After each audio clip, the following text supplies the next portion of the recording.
네, 오늘 사도행전 2장 42절에서 47절 말씀을 가지고 절망에서 소망으로 라는 제목으로 여러분들과 함께 하나님의 말씀의 은혜를 나누고자 합니다. 여러분, 서울 영동교회는 여러분 교회들마다 속해진 교단과 소속들이 다 있습니다. 이런 교단과 소속들을 확인함을 통해서 우리 교회가 어디에 속해 있고 또 어디에 속해 있지 않고 다른 곳에 있다면 교회 간판은 있지만 아마 이단일 가능성이 높겠죠. 그래서 여러분들이 어느 교회를 갈 때 웬만하면 그 교회의 소속이 어디인지를 한 번쯤은 알아보고 물어보는 것이 필요합니다. 우리 서울 영동교회는 대한예수교 장로회 고신이라는 교단에 속해져 있는 교회입니다. 이 고신교단 안에 여러 가지 많은 또 기구들이 있어요. 교회를 돕기 위해서 돕는 여러 가지 기구들 중에 하나가 교육기관이 있습니다. 이 교육기관은 뭐 하는 곳인가 하면 청소년들 또 장년들을 대상으로 교육의 컨텐츠들을 개발해서 우리에게 보급해주고 공급해주고 우리가 함께 할 수 있도록 하는 역할을 하는데, 이게 총회 교육원, 총회 연구원 이렇게 말하기도 합니다. 아마 거기에서 나온 교재 중에도 청소년들을 위한 성경 공부 교재가 많이 나와 있어요. 그런 것들을 만들기도 하죠. 이제 그곳에서 또 뭘 하는가 하면 전체 이 교회들을 모아놓고 교육 세미나를 가집니다. 한 4년마다 5년마다 한 번씩 가지는데, 목사님이 참석했던 세미나 중에 하나가 2016년도에 있었던 교회 교육 세미나였습니다. 그때 주제가 뭐였냐면 교회 교육 절망에서 건져내다.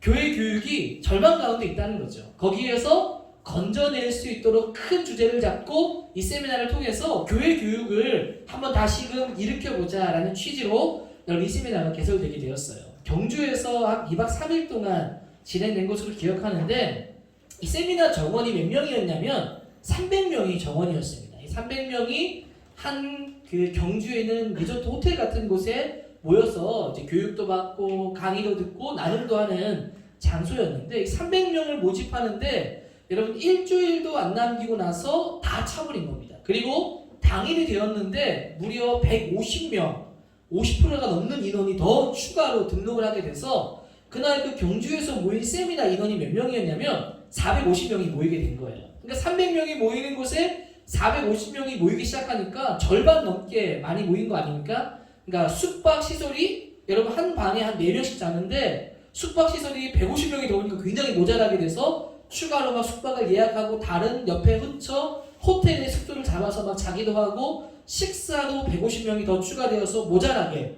되게 되었습니다. 여러분, 이것을 보면서 무슨 생각이 들었는가 하면 지금 교회 교육이 굉장히 어려운 가운데 있고 이것을 회복하고자 하는 움직임도 많고 이것에 대한 관심이 많이 있구나라는 것을 느낄 수 있었습니다. 여러분, 그때 이제 오셨던 강사님들이 많이 계셨어요. 강사님들이 많이 오셨는데 기독교적인 강사님들만 오신 것이 아니라 사회적으로 좀 유명한 이런 강사님들도 오셔서 여러분 강의를 하셨습니다. 그 중에서도 몇 가지 기억나는 것 중에 하나들이 사회학자였던 강의하시는 교수님이 오셨는데, 그분은 세상을 바라볼 때 해석하는 걸 어떻게 해석하겠어요? 사회학적으로 여러분 해석을 하는 겁니다. 사회학적으로 이렇게 보통은 해석을 한답니다. 경제 수준이 높은 나라, 그리고 선진국 반열에 오르고 교육 수준이 높으면 어떤 증상이 사회적으로 나타나는가 하면 출산율이 감소하고 줄어든다, 하락한다라는 이야기를 하는 겁니다. 그래서 이분이 예측하건대 미래 사회는 어떻게 될 것이냐, 앞으로 고령 인구는 급속도로 늘어나게 될 것이고 젊은 사람들은 줄어들게 될 것이다. 이것이 교회에도 그대로 들어오게 되어서 정말 젊은 사람들, 젊은 세대들, 청소년 세대들이 점점 줄어들게 되고 고령의 인구가 늘어나게 될 것이다. 이게 교회 구조에도 영향을 주게 될 것이다 라고 말했습니다. 그래서 언젠가 고령만 남게 되어지고 다음 세대가 없어져서 교회가 고령의 사람들이 이제 나이가 다 되어 노안으로 이제 모든 생명을 다하게 될 때 교회는 아마 사라지게 될 수도 있다. 이게 사회학자의 의견의 견해였습니다. 또 다른 한 분은 미래를 예측하고 이런 것도 똑같은 아마 비슷한 것일 것 같은데, 한국교회 골든타임 10년밖에 남지 않았다. 이렇게 얘기하는 거예요. 이제 골든타임이 10년 안에 이 모든 교회의 회복에 이루어질 일들을 이루지 않으면 교회가 어려워질 것이다. 사실 이 10년이라는 내용의 함축된 의미에는 교회의 헌금도 줄어들게 될 것이다 라고 말해요. 여러분, 안타까운 사실 중에 하나가 뭐냐면 우리 교회는 이제 그렇지 않아서 감사한데 대부분의 많은 교회가 이 부동산에 대해서 빚을 많이 지고 있습니다. 만약 헌금이 거두어지지 않으면 교회가 이제 부도가 나고 대출이나 이런 빚을 갚지 못해서 어려움에 처하게 될 것이다 라고 예측하는 거예요. 골든타임 10년 안에 이 일들이 이루어지지 않으면 교회 문 닫을 수도 있다 뭐 이렇게 얘기하는 거죠. 또 어떤 통계학자 같은 분은 오셔서 더 세게 얘기하는 겁니다. 그것만 들어도 교회가 없어질 것 같아서 막 불안한 마음을 우리에게 일으키게 하는데 그분은 또 이렇게 얘기합니다. 골든타임 끝났다. 한국교회 골든타임 끝났고 이제 실버타임으로 접어들었다. 우리가 누리고 있는 이 축복은 과거에 우리의 신앙의 선배들, 선조들이 정말 믿음으로 뿌려서 그 열매가 지금 한국교회에 맺어지게 됐는데 이제 그 열매도 마지막 때에 왔다. 그 열매가 마지막이기 때문에 그 열매마저 다 먹고 나면 이제 이 부흥의 열매도 끝이 나서 교회는 생존의 몸부림을 부려야 할 것이다 라고 하는 선지자적인 발언들을 하셨습니다. 여러분 이런 이야기를 들으면 여러분들 마음은 어떤 마음이 드시나요? 막 불안한 마음이 혹시 드십니까? 아니면 뭐 그냥 그러려니 하는 여러분 마음이 듭니까? 여러분 우리가 기억해야 될 것이 무엇인가 하면 우리가 왜 존재하는가? 나는 이 땅에 왜 태어났고 왜 살아가고 있는가? 여러분 여기에 중요한 목적과 이유가 무엇입니까? 성경은 하나님 때문에 우리가 존재하고 하나님 때문에 우리가 이 세상을 살아간다라고 말합니다. 여러분 하나님이 계신 곳이 온 만물 가운데 다 계시죠. 그런데도 하나님께서 유독 사랑하시고 예수 그리스도를 통해서 세우신 곳이 무엇인가 하면 바로 이 교회라는 겁니다. 여러분 이 교회가 사라진다라는 것은 심각한 세상의 위기를 초래한다고 할 수 있죠. 마치 노아의 홍수 때를 여러분 기억하시나요? 창세기 말씀에 보면 노아의 홍수가 어떻게 됩니까? 세상의 많은 사람들이 다 악함을 인해서 하나님이 심판하게 하는 것. 이게 바로 노아의 홍수 아니겠습니까? 여러분 이런 심판이 우리에게 임하게 된다라는 것이죠. 여러분 하나님이 없다, 교회가 없다라는 것은 절대적인 기준이 사라진다는 거예요. 절대적인 기준이 사라지고 누가 기준이 됩니까? 인간이 기준이 됩니다. 여러분 인간은 완벽할까요? 완벽하지 않을까요? 혹시 나는 완벽하다는 분 있나요? 뭐 TV에 보다 보면 연예인들 보면 완벽한 사람들이 있죠. 막 키도 크고 잘생기고 멋있고. 목사님도 어때요? 완벽해 보이나요?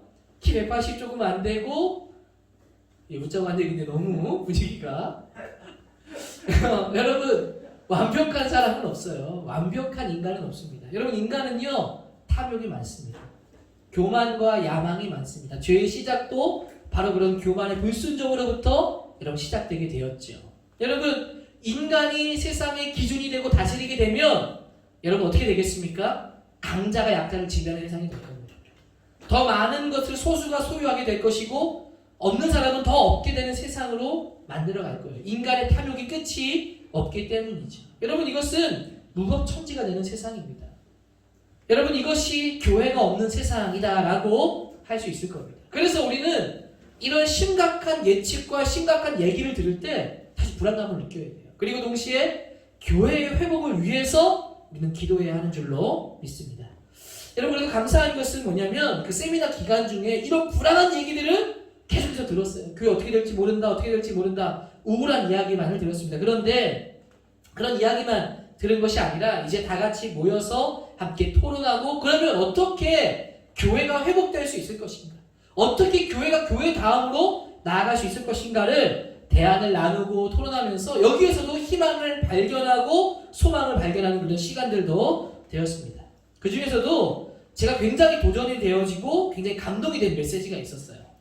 여러분 이제 그 세미나 때 집회를 마치고 나면, 강의를 마치고 나면 저녁마다는 강의가 아니라 말씀을 듣고 집회를 가졌습니다. 거기에 한 강사 목사님이 오셨는데 교수님이셨어요. 저에게도 스승님이기도 한데 고려신학대학원의 이제 교의학, 교회의 신학의 체계를 가르치는 것이 교의학인데 조지신학이라고 하는데 그 신학을 가르쳐주는 교수님께서 오셔서 그날 저녁에 말씀을 전해주셨어요. 그 말씀을 전해주는데 그것이 너무나 저에게 도전이 되었고 그 말씀을 듣고 제 나름대로 해석한 것을 말씀드리면 이런 내용으로 설교하셨습니다. 이렇게 말씀하셨어요. 여러분 교회가 위기이고 교회가 약해져 가는 이유가 세상 때문이라고 생각합니까? 세상이 악하기 때문에 교회가 약해지고 어려워진다고 생각하십니까? 그게 아닙니다. 교회가 약해져 가는 것은 세상 때문이 아니라, 세상의 영향 때문이 아니라 예수 그리스도의 생명을 잃었기 때문입니다. 소돔과 고모라를 보십시오. 그 땅은 악했고 세상에 악이 관영했습니다. 하나님이 그 땅을 심판하려고 했어요. 그런데 그 땅은 악인 때문에 심판을 받으려고 했지만 의인 10명이 있었으면 그 심판은 막을 수 있었습니다. 악함으로 시작됐지만 결정적으로 심판을 받은 것은 의인 10명이 없었기 때문에 심판을 받은 겁니다. 즉 악함 때문에 심판이 아니라는 것이죠. 의인 10명이 없기 때문에 심판이 임했다라는 겁니다. 즉 교회가 약해지고 어려워지는 것은 악한 세상의 영향 때문이 아니라 교회 안에 생명력을 잃었기 때문에 어려워지는 겁니다. 라고 얘기하는 겁니다. 여러분 이야기를 들으면서 여러분들은 어떤 마음과 어떤 생각이 여러분 가운데 있습니까? 저는 이 이야기를 들으면서 한편으로는 소망을 발견하는 시간이 되었어요. 우리가 어떻게 절망 가운데 있음에도 불구하고 소망을 노래할 수 있는가? 여러분 만약 교회에 약해지고 교회에 어려워지는 문제가 세상 때문이라고 한다면 여러분 어떻게 해야 되겠어요? 세상을 완전 바꿔야 됩니다. 세상을 완전 뒤집어 엎어야 됩니다. 그런데 현실적으로 여러분 세상을 뒤집어 엎을 수 있습니까? 세상을 완전히 우리가 바꿀 수 있나요? 세상의 지도자들을 다 기독교 지도자들로 바꾸고 세상의 모든 대학들을 다 기독교 대학으로 바꾸고 세상의 모든 사람들이 100%다 예수를 믿게 할 수 있을까요? 여러분 현실적으로 불가능하죠. 여러분 그러면 희망이 없는 겁니까? 여러분이 그래서 이 내용이 이 메시지가 희망이 되는 겁니다. 어떻게 희망이 되는가 하면 모든 이 교회의 문제의 근원이 어디에 있다고 말하냐면 밖의 세상에 있는 것이 아니라 교회 안에 있다는 거예요. 교회 안에 있기 때문에 여러분 희망이 있는 겁니다. 어떻게 희망이 있는 겁니까? 복음으로 생명력을 잃었기 때문에 희망이 없는 것인데 우리가 예수 그리스도에 대한 생명력을 회복하게 되면 우리가 살아나게 되면 교회가 살아나게 된다는 것이죠.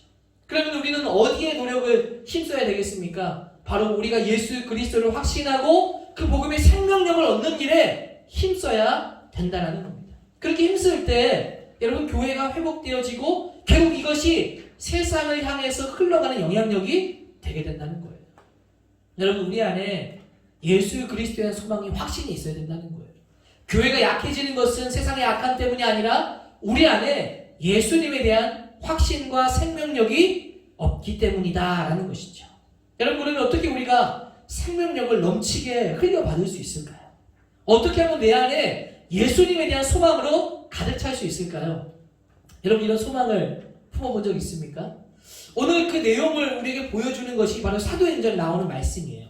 사도행전 말씀에 여러분 이 모습 우리가 읽었던 말씀은 어떤 모습인가 하면 초대교회의 모습입니다. 바로 교회의 시작된 교회의 모습을 사도행전 2장은 우리에게 보여주고 있어요. 47절 말씀에 보면 뭐라고 얘기합니까? 하나님을 찬미하니 온 백성에게 칭송을 받으니 주께서 구원받는 사람을 날마다 더하게 하시니라. 자, 초대교회는 어떤 교회였는가 하면 하나님을 찬미하는 교회, 하나님을 찬양하는 그런 교회였다는 겁니다. 여러분 하나님을 찬양하는 교회였는데 또 뭐라고 말합니까? 온 백성에게 칭송을 받는 교회였다라고 말해요. 하나님만을 찬양하고 찬미했는데 예수를 모르는 자들이 이 교회를 향해서 칭송하고 칭찬을 아끼지 않았다는 겁니다. 여러분 이 말은 무엇입니까? 함축된 의미 속에는 어떤 의미가 있는 겁니까? 하나님을 찬양하는 일뿐만 아니라 이 찬양함과 동시에 세상의 이웃들을 교회가 섬겼다는 거죠. 섬겼기 때문에 교회를 칭찬하고 교회를 칭송하는 거 아니겠습니까? 그러니까 주께서 구원받는 사람을 날마다 더하게 하셨다. 그러니까 교회에 사람들이 몰려오기 시작하고 예수 그리스도를 믿고 고백하는 일들이 초대교회 가운데 일어났다는 겁니다. 46절 말씀해 보니까 날마다 마음에 같이하여 성전에 모이기를 힘쓰는 교회.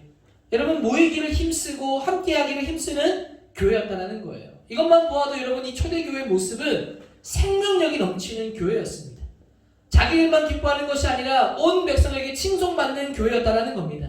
세상의 영향을 흘려보내는 교회가 초대교회였다는 것이죠. 여러분, 초대교회는 도대체 어떤 교회였길래 서울 영동교회와는 또 어떻게 다르길래 이렇게 생명력이 넘치는 교회가 되었을까요? 도대체 이 초대교회가 이렇게 생명력 있게 된 비결은 여러분 무엇일까요? 여러분, 성경을 해석할 때 가장 중요한 것 중에 하나가 뭐냐면 문맥입니다. 문맥. 문장의 흐름, 문장의 맥락. 이 말씀이 왜 등장하게 되었는가에 대한 스토리, 이것을 함께 보아야 한다는 것이죠. 만약 그 문맥을 보지 않고 성경을 해석하면 여러분 어떻게 됩니까? 이단이 될 수 있어요. 왜냐면 이단도요, 성경 가지고 이야기합니다. 성경 가지고 이야기해요. 그래서 여러분, 이런 우스갯소리가 있죠. 아, 내가 오늘부터 하나님 말씀을 믿고 말씀을 따라야겠다. 내가 말씀에 순종해야지 하고 성경책을 딱 들고 가운데를 촥 폈어요. 그랬더니 뭐가 나옵니까? 마태복음 27장 5절 말씀이 나왔어요. 뭐라고 써 있습니까? 가룟 유다가 스스로 목매어 죽은지라. 어이구, 어떻게 하지? 안 되겠다. 다시 성경을 읽고 내가 말씀을 따라 살아야지. 성경을 다시 쫙 폈습니다. 그랬더니 뭐가 나왔습니까? 누가복음 10장 37절이 나왔어요. 뭐라고 나옵니까? 예수께서 이르시되 가서 너도 이와 같이 하라 하시니라. 네, 썰렁하네요. 목매어 죽으라고 했는데 예수님께서 가서 너도 이와 같이 행하라. 이 말씀 그대로 연결해서 말씀 적용하면 어떻게 되는 거예요? 이단이 되는 거죠. 여러분, 성경을 바르게 보는 것은 왜 유다가 목매어 죽었는지 그 문맥을 이해해야 된다는 거죠. 왜 예수님께서 이와 같이 행하라고 말씀하셨는지 또 그 말씀에 맞는 문맥을 이해해야 한다는 겁니다. 여러분, 이 초대교회에 이러한 말씀이 일어나게 된 배경, 이 이유가 무엇일까? 초대교회 이후에 여러분 사도행전 2장 24절 42절부터 이후의 말씀을 보면 교회가 세워지는 역사가 일어나게 됩니다. 도대체 언제부터 왜 이런 일이 이렇게 일어나게 된 것일까요? 바로 이런 놀라운 변화의 핵심은 여러분 사도행전 2장 1절부터 읽어보시면 이 모든 것이 이해가 될 수 있습니다. 예수님께서 부활하고 승천하신 이후에 마가의 다락방에 모여 있을 때 함께 그들의 120문호 성도들이 기도하기 시작합니다. 그러자 어떤 일들이 일어나기 시작합니까? 사도행전 2장 1절부터 4절 말씀을 보니까 오순절 날이 이름에 6월절 이후에 50일이 지난 이유죠. 오순절, 50이라는 뜻입니다. 오순절 날이 이름에 다 같이 한 곳에 모였더니 호련히 하늘로부터 급하고 강한 바람 같은 소리가 있어 그들이 앉은 온 집에 가득하며 마치 불의 혀처럼 갈라지는 것들이 그들에게 보여 각 사람 위에 하나씩 임하였더니 그들이 다 성령의 충만함을 받고. 여러분, 성경에 뭐라고 말하고 있습니까? 성령의 충만함을 이들이 받았다라고 말합니다. 바로 성령 강림 사건이 사도행전 2장 1절부터 여러분 기록되어져 있습니다. 여러분, 이 성령 강림이 임하고 나서부터 완전히 제자들이 바뀌어버린 겁니다. 놀라운 변화가 일어나게 된 거예요. 여러분, 사도 베드로만 보아도 어떻습니까? 베드로는요, 예수님을 따라다닌 제자들 중에 수제자였어요. 3명의 수제자가 있었는데 예수님이 특별하게 어디 갈 때 따라갔던 제자 중에 한 사람이 베드로였습니다. 이 베드로가 예수님 앞에 뭐라고 말합니까? 예수님께서 목자를 칠 것이니 양떼가 흩어질 것이다. 누군가 내 목을 칠 것이다. 그때 베드로가 절대로 예수님 나는 떠나지 않을 거예요. 절대로 예수님 곁을 떠나지 않을 거예요 라고 말했던 제자가 베드로였어요. 3년을 다니면서 배웠습니다. 그런데 실제로 예수님께서 십자가에 달려 돌아가실 때에 베드로는 어떻게 됩니까? 도망치고 저주하고 예수님을 모른다고 부인했던 사람입니다. 그런데 그 3년의 시간을 배울 때에도 그렇게 변화되지 않았는데 성령 강림 사건 이후에 이 사도행전 2장 4절 이후로 보면 뭐가 나오는가 하면 베드로의 설교가 등장합니다. 베드로가 설교하기 시작하자 3,000명이 넘는 사람이 회개하게 됩니다. 죽음을 두려워하던 이 베드로가 나중에는 어떻게 됩니까? 목숨을 걸고 복음을 증거하는 일이 나타나기 시작해요. 3년의 배움보다 그 배움도 중요했지만 성령께서 역사하시기 시작하자 완전히 바뀌어버린 겁니다. 이 초대교회 역사의 시작은 바로 어떻게 시작되었느냐? 성령 강림 역사로 시작되었다는 겁니다. 아멘? 여러분, 우리가 동일하게 이 성령의 역사가 임하기 시작하면 우리 생명력이 나타난다는 거예요. 우리가 왜 생명력이 없는 겁니까? 우리 안에 성령의 충만한 역사가 일어나지 않기 때문이죠. 여러분 특별히 오순절날 성령 강림의 역사는 굉장히 특별한 역사입니다. 이 성령 하나님은 여러분 이 오순절날 성령 강림 이후 때부터 존재하셨을까요? 아니면 그 이전부터 존재하셨을까요? 그 이전부터 존재하셨습니다. 성부, 성자, 성령 하나님은 태초에 이 천지를 창조하실 때 이 삼위 하나님은 다 계셨습니다. 그런데 이 오순절날 성령 강림 이후로부터의 성령은 특별한 성령의 역사라고 할 수 있습니다. 역사적으로 예수 그리스도께서 오셨고 부활하고 승천하신 이후에 나타난 성령의 역사이기 때문이죠. 그리고 성령 하나님은 이전부터 계셨지만 본격적으로 성령의 사역을 행하기 시작한 때가 바로 이 오순절날 성령 강림 이후부터입니다.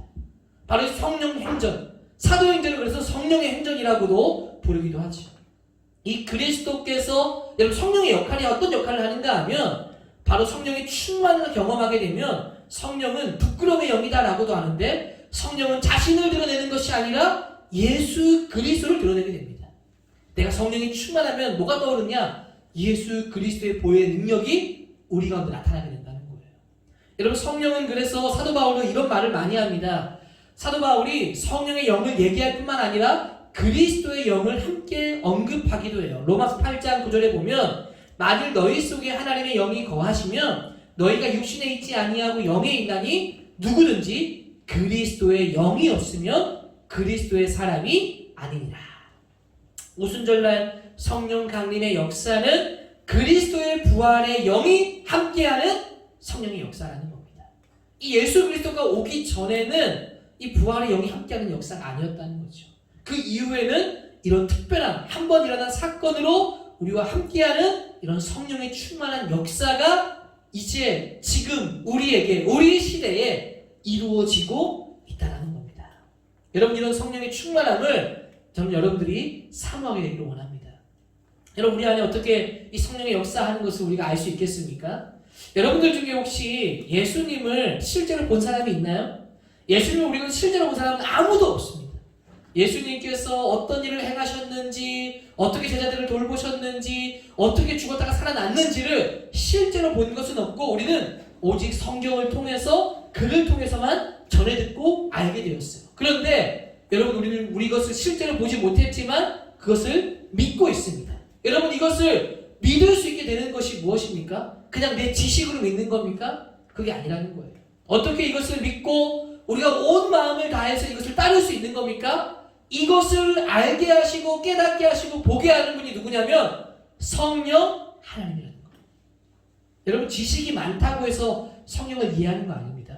성령께서 함께 하시면 성경 속에서 단 한 구절이라도 읽어도 우리를 깨닫게 하는 분이 계십니다. 이 성령의 역사가 일어나기 시작하면 여러분 완전히 달라진 삶의 모습으로 살아갈 수 있습니다.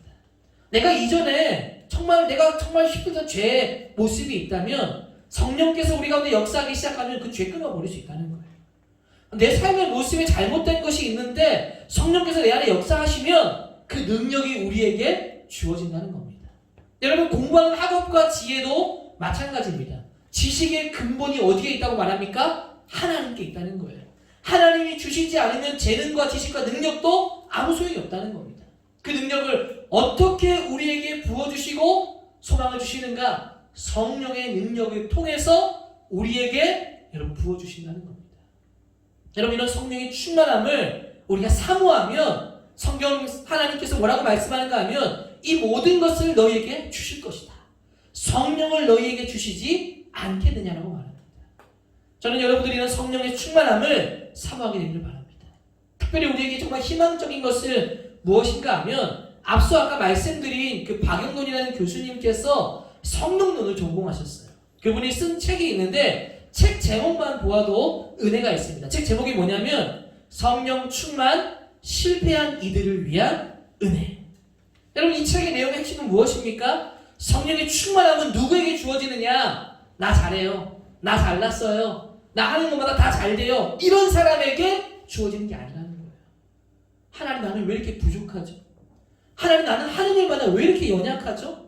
나는 하나님 저 친구보다도 뭔가 왜 이렇게 부족하냐고요. 쟤는 저렇게 좋은 집에 살고 나는 왜 이렇게 집에 살고 있죠? 저 친구는 저렇게 공부를 잘 나는 왜 이렇게 못하죠? 저 친구는 뭔가 하는 일마다 잘 되어서 막 좋은 대학 뭐 어디로 다 갈 것 같은데 나는 왜 아무것도 그런 보이지 않는 삶의 현실에 있는 것이죠? 라고 이야기하는 사람. 내 연약함을 알고 정말 그리스도를 찾는 그 사람에게 무엇이 임한다고 말하냐면 성령의 충만한 은혜가 임하게 된다라고 말씀한다는 겁니다. 여러분, 이 말씀이 위로가 되지 않나요? 정말 우리는 정말 부족한 투성 아닙니까? 하나님, 나는 너무나 힘들어요. 하나님, 나는 너무나 연약해요. 이런 고백이 우리 가운데 나오고 있지 않나요? 근데 하나님 뭐라고 말씀합니까? 그런 자들에게 주는 은혜가 성령의 충만합니다. 지금 너희에게 주는 은혜가 성령의 충만합니다. 대학에 대한 고민, 미래에 대한 불안감, 여러 가지 많은 불안과 어려움 속에 있는 여러분들에게 성령님께서 임하셔서 생명력을 불어넣어 주신다는 거예요. 여러분, 우리가 왜 쓰러지고 무너지는 줄 아십니까? 마음이 무너지면 다 무너집니다. 마음만 바로 서 있어도요, 절대 무너지지 않아요. 마치 이런 거죠. 육신은 피곤해도 눈빛은 살아있다. 막 하는 일마다 안 됐거나 속상한 일이 있는데 왜 무너집니까? 마음이 무너지기 때문이에요. 근데 그 마음을 붙잡아 주시고 그 마음을 힘들어도 이길 수 있도록 능력을 주시는 분이 누구예요? 성령 하나님이라는 거예요. 여러분, 성령이 충만함을 구하면 이 능력을 우리에게 부어주신다고 말씀합니다. 어떤 친구들 중에 이런 친구들도 있어요. 나는 예수님을 정말 믿고 싶은데 잘 모르겠어요. 왜 예수님은 나를 만나주시지 않는 거죠? 정말 예수님 계신 거 맞나요? 여러분, 이거 왜 확신 못하는 겁니까? 성령의 충만함이 임하지 않아요. 성령의 역사가 우리 가운데 임하면 눈이 열려지는 거예요. 저는요, 저희 아들을 위해서도 한 번씩 기도하는데 저희 아들이 이제 초등학교 2학년입니다. 첫째가 저한테 와서 이것저것 요즘 신앙에 대한 질문을 좀 해요. 근데 저한테 그런 얘기 하더라고요. 아빠, 근데 만약에 우리가 죽었는데 천국과 지옥이 없으면 어떡해? 이러더라고요. 저는 그런 고민할 수 있다고 봐요. 진짜 천국, 지옥 없으면 어떡하지? 죽었는데? 그동안 우리가 열심히 이렇게 믿는다고 했는데 아무것도 아니면 어떡하지? 믿어야지 한다고 믿어지나요? 아니에요. 성령의 은혜를 간구해야 됩니다. 성령께서 우리의 눈을 열어주시지 않으면, 영안이 열리지 않으면 의심이 되는 거예요. 불신이 되는 거예요. 그러나 우리 안에 성령께서 임하시면 이 성경의 역사, 하나님의 창조, 이 세상이 어떻게 될 것인지, 마지막 때는 어떻게 될 것인지, 그리고 하나님 나라가 있다는 것을 우리 가운데 소망과 확신으로 고백하게 하십니다. 여러분, 믿음은요, 지식으로 되는 게 아니라 신앙 고백으로 된 걸 기억하세요.